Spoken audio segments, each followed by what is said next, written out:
Tignan nyo to mga idol, unang araw pa lang ng Guadalupe Intercommercial Basketball Tournament.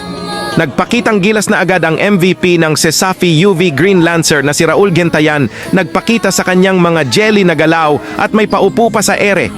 Tara panoorin natin ang kanyang laro. Ganito kasi yan eh. Ganito kasi yan eh. Tao po, nandyan po ba kayo sa loob ng malaking bahay at malawak na bakuran? Mataas na pader, pinapaligiran at nakabilang mga mamahaling sasakyan. Mga bantay na lagi bulong ang bulong, wala namang kasal pero marami ang nakabarong. Lumakas pa ng ulan, walang butas ang buko, mga plato, kutsara na hindi kilala ang tutong at ang kanin ay simputi ng gatas na nasa kahon. At kahit na hindi pasko sa lamesa ay may hamon, ang sarap sigurong mani